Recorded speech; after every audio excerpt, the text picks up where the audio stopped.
On est arrivé donc dans la première épître aux Thessaloniciens, au chapitre 5, et on va méditer ensemble ce soir le verset 16,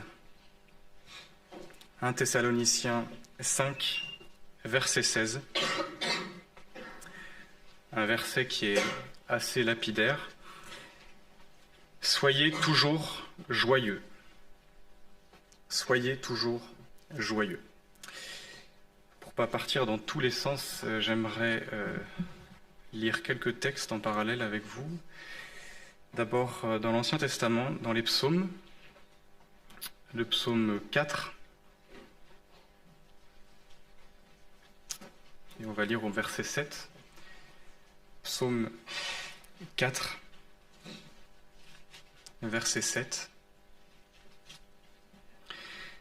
Beaucoup disent: qui nous fera voir le bonheur? Fais lever sur nous la lumière de ta face, ô Éternel. Tu mets dans mon cœur plus de joie qu'au temps où abondent leurs froment et leurs vins nouveaux. Aussitôt couché, je m'endors en paix, car toi seul, ô Éternel, tu me fais habiter en sécurité. Surtout ce verset 8, tu mets dans mon cœur plus de joie qu'au temps où abondent leurs froment et leurs vins nouveaux. Dans le prophète Sophonie, qui est entre Habacuc et Agé, si ça vous aide. Sophonie, au chapitre 3.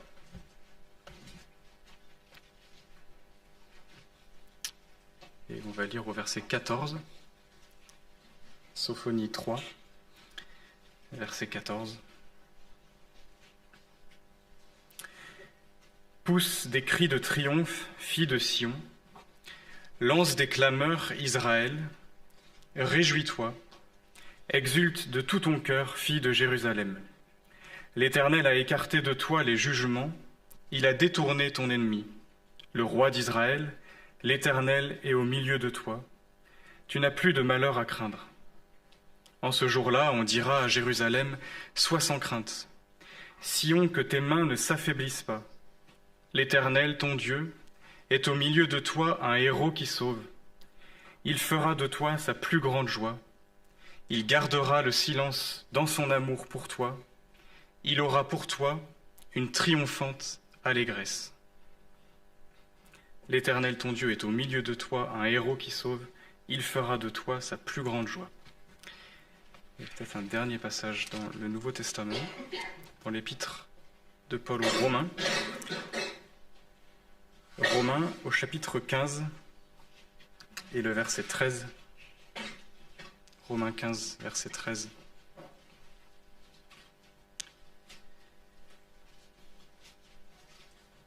Que le Dieu de l'espérance vous remplisse de toute joie et de toute paix dans la foi, pour que vous abondiez en espérance par la puissance du Saint-Esprit.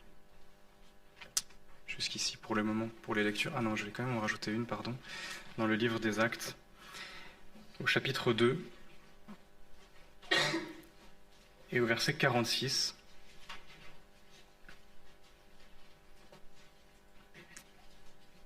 Une description de l'Église primitive, au chapitre 2 et au verset 46.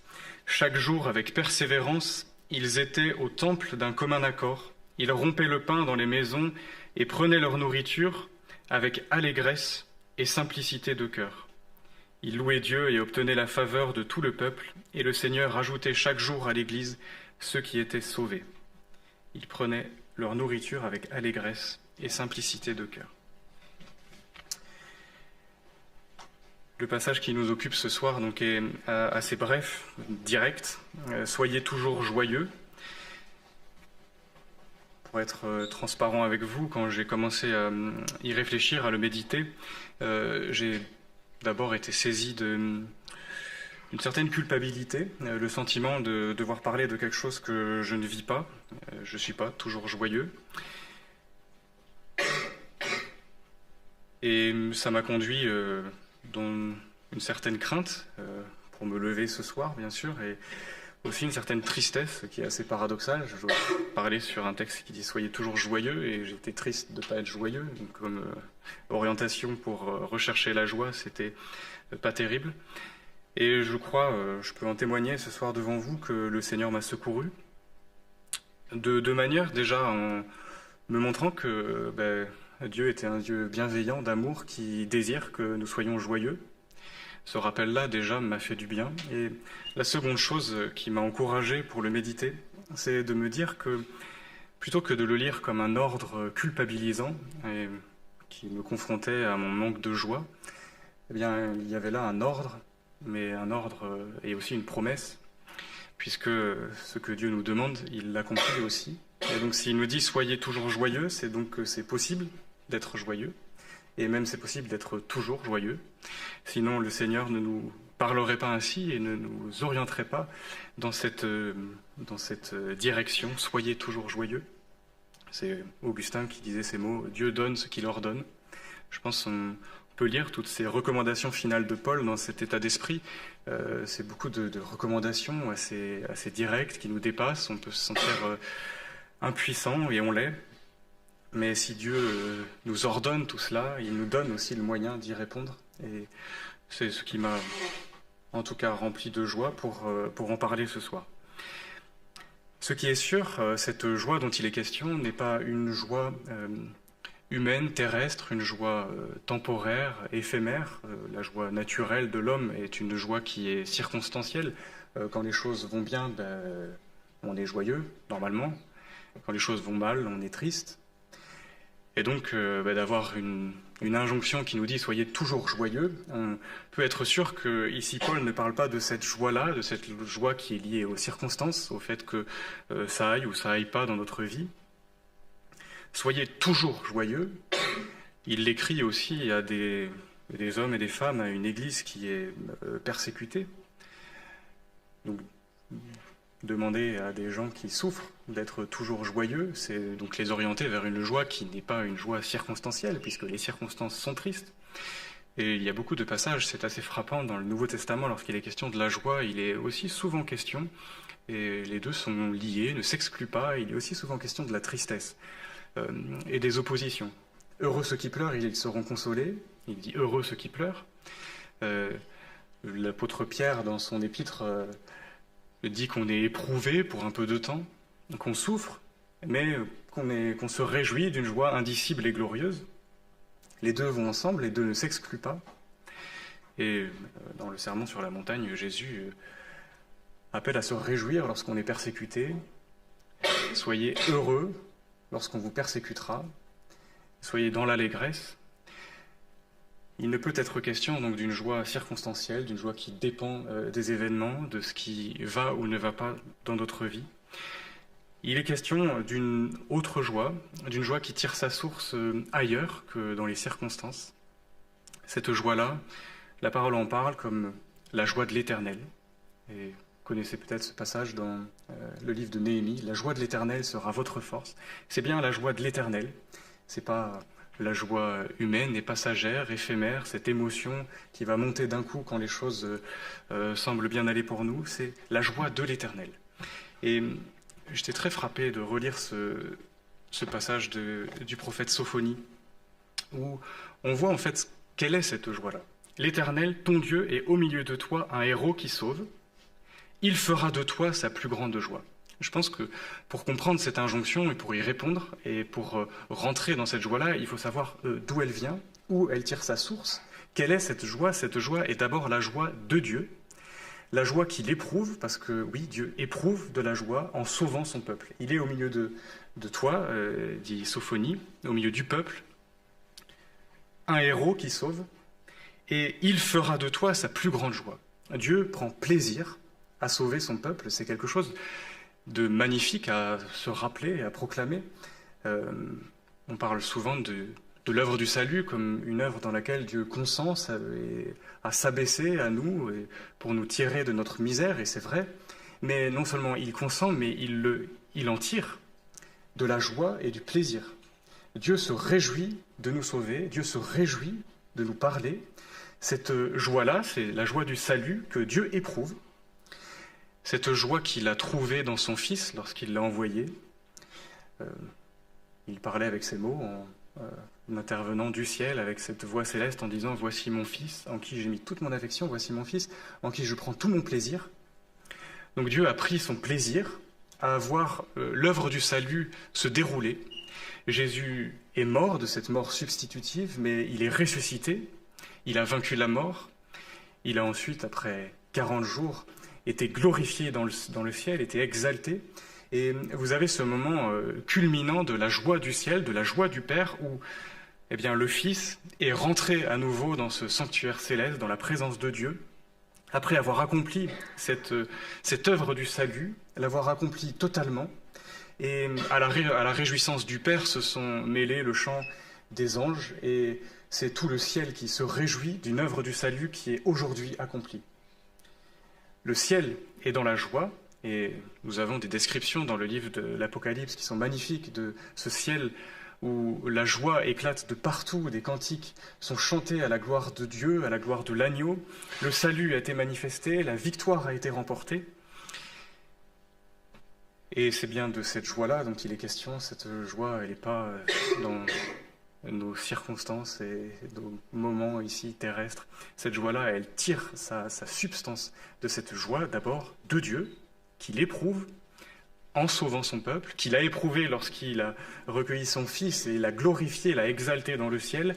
Et c'est cette joie-là, cette joie du ciel, à laquelle nous sommes appelés à participer.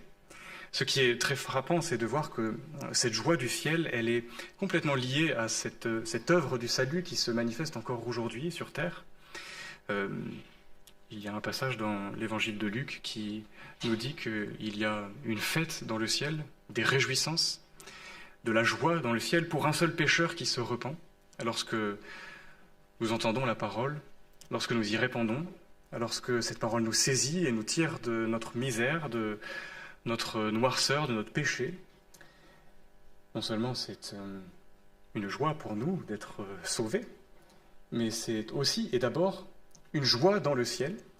Le Père se réjouit de mettre à l'œuvre son salut pour nous, et c'est quelque chose de très beau à proclamer à quelqu'un qui se convertit, et quelque chose aussi qu'on est appelé à se rappeler le jour de notre conversion, si nous sommes convertis, le jour de notre nouvelle naissance, eh bien, il y a eu dans le ciel un moment de réjouissance pour nous, parce que le Père, les anges se sont réjouis de ce que l'œuvre du salut s'est concrétisée dans le cœur d'un homme pécheur, rebelle que nous étions. Et depuis, cette joie n'a cessé, et Dieu prend plaisir dans ses enfants. Il fait de nous sa plus grande joie. C'est quand même mystérieux, mais c'est la vérité. Et de s'en rappeler est, je crois, extrêmement rassurant, réconfortant. Dieu se réjouit en nous. L'Église est l'héritage de Christ, et Christ prend plaisir à cet héritage et se réjouit lorsqu'il voit son œuvre grandir, son œuvre se poursuivre, et des âmes être tirées de la mort pour être amenées dans le royaume de la vie. C'est cela, la joie du salut. Et cette joie-là, on est appelé à la recevoir. Lorsque donc, on appartient au Seigneur, quelque part, on goûte à cette joie-là, qui est donc d'abord en Dieu, et qu'il nous communique. Cette joie céleste devient nôtre. Mais puisque Paul dit « soyez toujours joyeux », c'est que nous avons besoin d'y demeurer. C'est une joie magnifique, grandiose, une joie qui conduit dans un zèle lorsque vous connaissez cette joie du salut, lorsque vous saisissez que Dieu s'est abaissé vers vous et s'est même réjoui à vous parler, à vous sauver, et se réjouit de ce que vous obéissiez à sa parole, de ce que vous mettiez en pratique ses commandements, de ce que vous portiez des fruits qui sont les fruits de son esprit. Dieu trouve son plaisir dans tout cela. C'est quelque chose, quand on le considère, qui donne une grande force, et c'est cette parole de Néhémie, la joie de l'Éternel sera votre force. Quand on reçoit cette joie, eh bien, il y a aussi une force qui est communiquée. Souvent, on est quand même dans la tristesse, dans la peine, les choses sont difficiles, pénibles. Il nous manque cette force-là, on la trouve en Dieu. Et c'est cette force, c'est cette joie profonde, céleste, de Dieu qui se réjouit que son œuvre se poursuive en nous. La joie de l'Éternel sera votre force. Ça nous conduit dans un certain zèle, et Vous connaissez ce passage dans l'Évangile où il est dit « Le royaume de Dieu est semblable à un trésor caché dans un champ. Celui qui l'a trouvé cache le trésor et puis dans sa joie, va vendre tout ce qu'il avait pour acheter ce champ. » Quand vous goûtez à cette joie-là, toute autre joie paraît dérisoire et aucun sacrifice n'est trop grand pour s'en saisir. C'est la joie du salut, c'est une joie magnifique, c'est un privilège absolument magnifique. Celui qui le goûte, dans sa joie, va vendre tous ses biens pour acheter le champ. On s'en saisit avec joie et ça nous conduit dans la consécration. C'est ce qui, en tout cas, s'opère normalement lorsqu'on connaît le Seigneur, et je pense que beaucoup d'entre nous ont connu cet élan, cette consécration lorsque Dieu leur a parlé et qu'ils ont connu cette joie du salut, cette joie d'être sauvés. Ça conduit à prendre position et à considérer comme supérieure à toute autre joie la joie de Dieu, la joie du ciel. Vous connaissez aussi ce psaume 127 qui parle de considérer la joie de Jérusalem au-dessus de toute autre joie. Mais voilà, Paul nous dit, soyez toujours joyeux. Donc il sait très bien que cet élan-là, il tombe vite et qu'on finit souvent par se décourager, se refroidir et finalement servir le Seigneur parfois avec peine, avec tristesse. En réfléchissant à tout cela, en réfléchissant aussi à ce que j'éprouve moi-même les derniers temps et la peine certaine que j'ai dans l'œuvre, je dois la reconnaître et revenir et redemander cette joie du salut. On peut la demander, de la retrouver. En réfléchissant à tout cela est revenu, et notamment en parlant avec un ami, ce passage du livre des Actes où il y a cette description de cette communauté primitive où il servaient l'Éternel, ils rompaient les pains dans les maisons et prenaient leur nourriture, et il est dit avec joie et simplicité de cœur. Je crois que ce qui est un obstacle à la joie, c'est bien la complexité de notre cœur. Tout ce qui va finalement faire que ce qui devrait nous rendre joyeux, ce qui devrait être une joie supérieure à toute autre joie, finalement est étouffé par des préoccupations et étouffé par la complexité de notre cœur. On n'a plus de joie dans le service. Pourquoi ? À cause de la rivalité, à cause des jugements, à cause des exigences, à cause du regard qu'on a les uns sur les autres. On perd cette simplicité et cette joie, en fait, à servir un Dieu qui se réjouit en nous lorsqu'on le sert. Enfin, c'est quelque chose, normalement, qui est très beau, très simple, et qui devrait nous conduire comme je l'ai dit, dans certains zèles, dans une force. Mais lorsqu'on le perd, on se fatigue, on se lasse et on exécute peut-être ce qu'on doit faire, mais avec une certaine tristesse. Donc c'est pas avec joie et simplicité de cœur, mais c'est avec peine et un cœur complexe à cause de tout ce qui vient étouffer cette joie-là, toutes nos préoccupations, toutes les joies mondaines, évidemment, quand elles nous gagnent, mais aussi tout ce regard et toute cette attente au tournant qu'on peut avoir les uns pour les autres, et cette préoccupation qui n'est plus la préoccupation de la joie de Dieu, de la joie de son œuvre, mais cette préoccupation très égocentrique.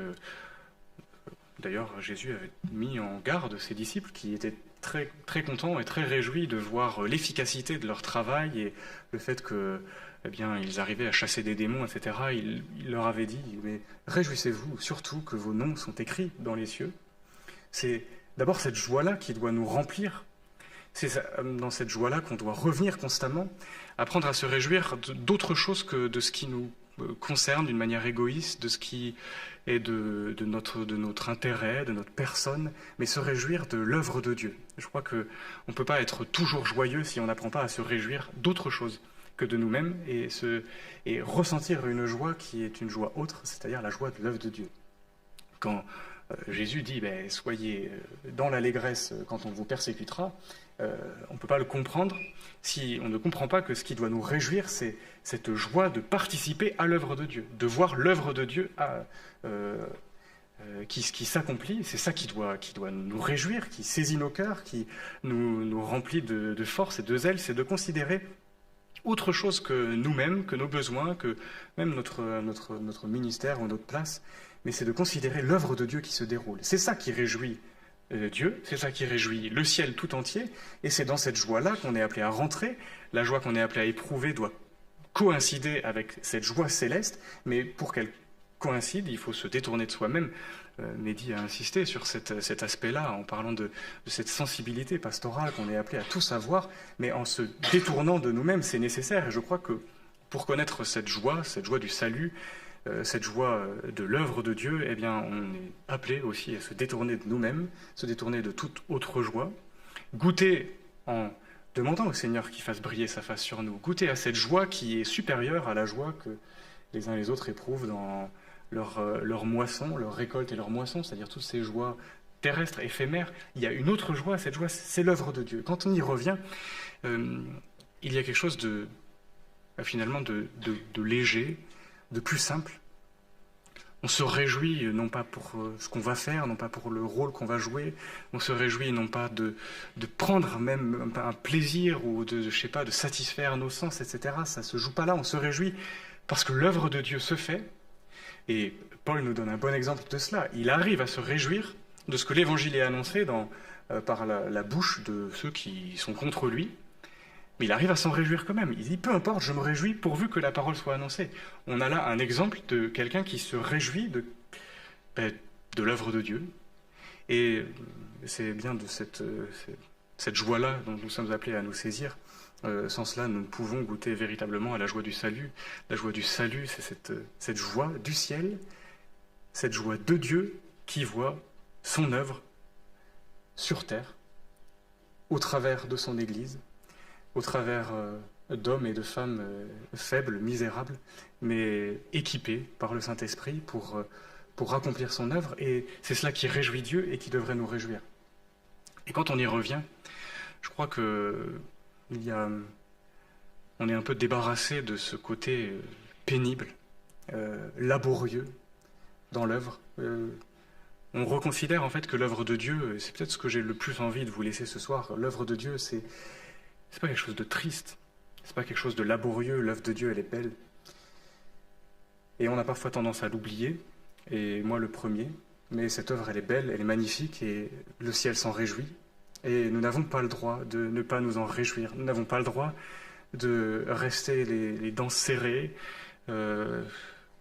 et des bougons, en fait, alors que le ciel se réjouit d'une œuvre qui se déroule. Et nous sommes appelés à rejoindre cette joie-là. Le Seigneur peut nous la donner, peut nous la communiquer si on lui demande.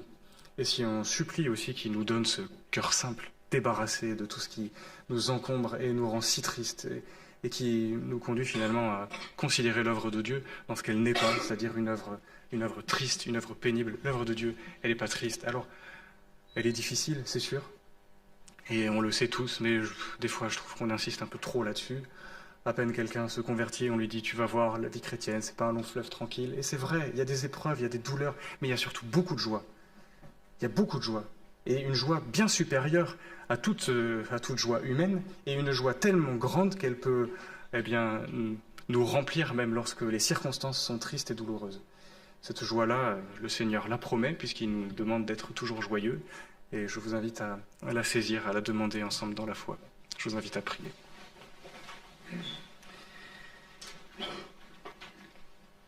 Seigneur notre Dieu, nous te bénissons pour ta grâce, pour ton amour, pour ce regard que tu as sur nous et pour la joie que tu éprouves en étant à l'œuvre au milieu de nous.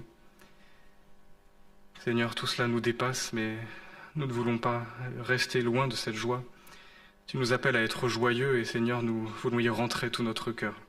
Et je veux te demander pardon pour ma part d'y résister, d'accomplir ma tâche avec peine, comme une charge qui m'est imposée. Seigneur, je te prie, s'il te plaît, de nous accorder la joie de ton salut. Elle est un fruit de l'esprit et nous te supplions par ton esprit de nous l'accorder. Par cette puissance spirituelle, accorde-nous cette joie dans nos cœurs et cette simplicité pour pouvoir te servir et nous réjouir ensemble de ce que ton œuvre se poursuive. Seigneur, débarrasse-nous de ce regard sur nous-mêmes, de ce regard sur les choses. Nous voulons apprendre à regarder les choses avec ton regard à toi et nous réjouir de ce qui te réjouit. Te demandons pardon d'être tellement à contre-courant et d'être si encombrés par nous-mêmes. Seigneur, nous voulons rentrer dans ta joie, et nous savons qu'un jour nous y rentrerons pleinement lorsque tu nous recueilleras dans ta présence. Dans cette attente, nous te demandons de répandre cette joie promise dans chacun de nos cœurs. Dans le nom de Jésus. Amen.